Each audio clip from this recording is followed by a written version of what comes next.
안녕하세요. 따수밀기입니다. 혹시 요즘 하루에 한마디도 하지 않고 지나가는 날이 있으신가요?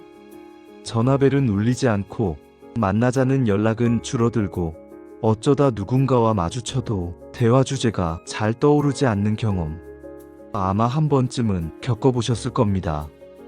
이런 상태가 길어지면 마음이 서서히 다치고 심지어 사람을 만나도 불편해집니다. 이걸 우리는 사회적 고립감이라고 부릅니다. 사회적 고립감은 단순히 외로움과는 다릅니다. 외로움은 마음의 상태지만 고립감은 생활 패턴, 관계 구조, 대화 기술까지 전부 연결된 결과입니다. 그래서 이걸 풀어내려면 그냥 밖에 나가라는 조언만으로는 부족합니다. 오늘은 이 고립감을 깨고 다시 사람 속으로 편안하게 돌아갈 수 있는 심리적이고 실제적인 5가지 방법을 구체적으로 안내드리겠습니다. 첫 번째 방법은 대화 근육 훈련입니다. 혹시 이런 말 들어보셨나요? 말을 하지 않으면 말하는 힘이 줄어든다. 우리 몸의 근육이 쓰지 않으면 약해지듯 대화하는 능력도 훈련이 필요합니다. 그래서 저는 7일 대화 루틴을 권합니다. 간단합니다. 하루에 3분 말하는 시간을 확보하는 거죠. 첫째 날 혼잣말 워밍업을 해봅니다. 오늘 한 일 3가지를 소리내어 말하세요. 아침에 커피를 마셨다. 빨래를 했다. 뉴스를 봤다. 이렇게요. 둘째 날에는 라디오나 유튜브 뉴스를 5분 듣고 그 내용을 한 줄로 요약해서 말해봅니다. 오늘 뉴스에서는 비가 많이 올 거라고 했다. 이런 식이죠. 셋째 날에는 AI 챗봇이나 음성 메모 앱에 오늘 기분은 6점, 이유는 산책을 못해서 이렇게 짧게 기록하세요. 넷째 날에는 옛날 사진을 한 장 꺼내서 보고 그때의 상황을 60초 안에 설명해 봅니다. 다섯째 날에는 실제 사람에게 90초 안부 전화를 걸어보세요. 전화 통화 스크립트를 미리 준비하면 더 쉽습니다. 올해 안부 못 물었죠? 오늘은 목소리 듣고 싶어서 전화했어요. 요즘 어떻게 지내세요? 라고 안부 전화를 해보세요. 여섯째 날에는 편의점이나 동네 가게에 들려서 날씨가 제법 풀렸죠? 요즘 제일 잘 나가는 건 뭐예요? 이렇게 20초 정도의 가벼운 대화를 해보세요. 일곱째 날에는 지난 6일 중 가장 편했던 대화 주제 중에 하나를 메모합니다. 그리고 그걸 다음 주에도 활용하세요. 이렇게 일주일만 해도 대화의 어색함이 조금씩 사라집니다. 말 속도는 평소보다 20% 느리게, 문장은 짧게, 그리고 끝맺음은 분명하게 하는 것이 포인트입니다. 두 번째 방법은 관계 트리거 설정입니다. 여러분, 연락이 끊기는 이유는 마음이 없어서가 아니라 기억이 나지 않아서입니다. 그래서 저는 관계를 기억이 아니라 시스템으로 유지하자고 말씀드립니다.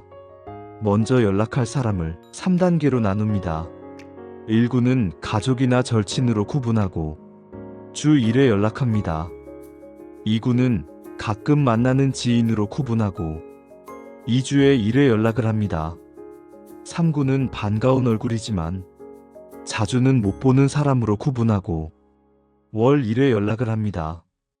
그런 다음 스마트폰 캘린더나 알람에 반복 일정을 설정해 둡니다. 화요일 오전 10시는 언니에게 문자 보내기, 금요일 오전 10시엔 친구에게 기사 링크를 문자로 보내기 등 이렇게 연락할 내용을 미리 준비하면 더 좋습니다. 오늘 기사에 이런 내용이 나와서 언니 생각이 났어요. 다음 주 화요일이나 목요일 중 30분 통화 어떤가요? 또는 안부 연락드렸어요. 이렇게 대화를 시작해보는 거예요. 그리고 꼭 기억하세요. 내가 언제든 편하게 연락할 수 있는 백업 리스트 3명을 준비하는 겁니다.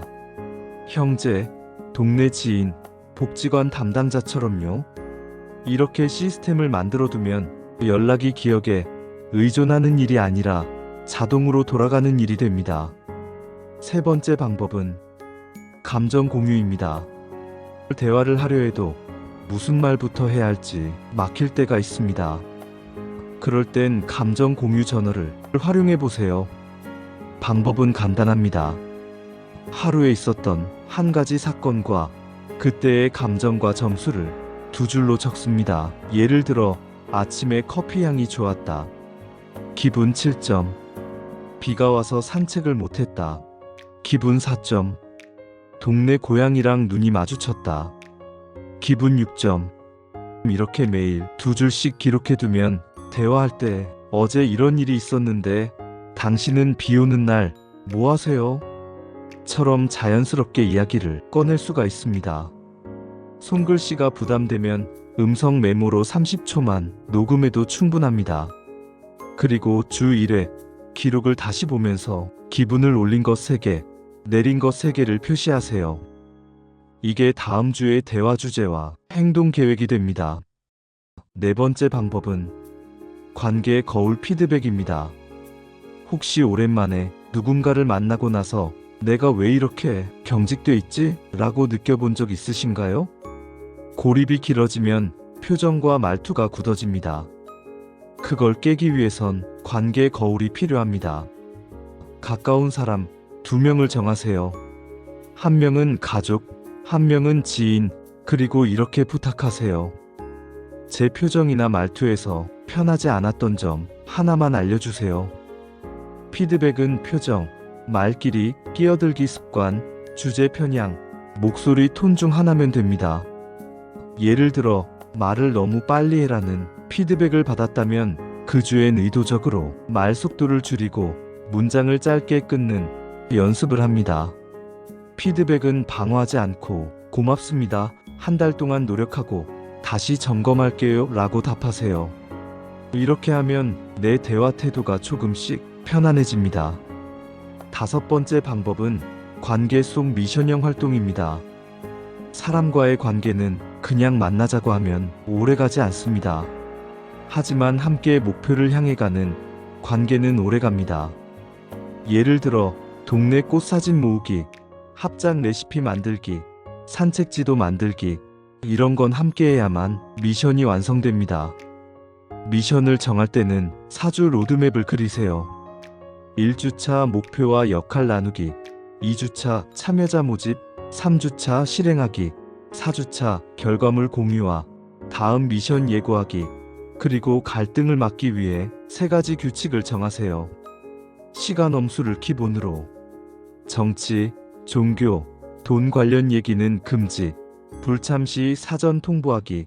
이렇게 하면 관계가 약속이 아니라 프로젝트로 변하고 서로의 연결이 훨씬 견고해집니다. 오늘은 사회적 고립감을 줄이는 5가지 방법을 나누었습니다. 대화 근육을 키우고, 연락을 시스템으로 만들고, 감정 공유 저널로 대화 소재를 만들고, 관계 거울로 태도를 점검하고, 목표 있는 관계로 연결을 유지하는 방법이었습니다. 이 중에서 오늘 당장 시작할 수 있는 걸 하나만 고르세요. 안부 문자 1통, 2줄 저널 쓰기, 3분 대화 훈련. 이런 작은 시작이 고립감을 깹니다. 다음 시간에도 당신의 마음을 건강하게 만드는 방법으로 찾아뵙겠습니다. 여기까지 따수밀기였습니다. 오늘도 수고 많으셨습니다.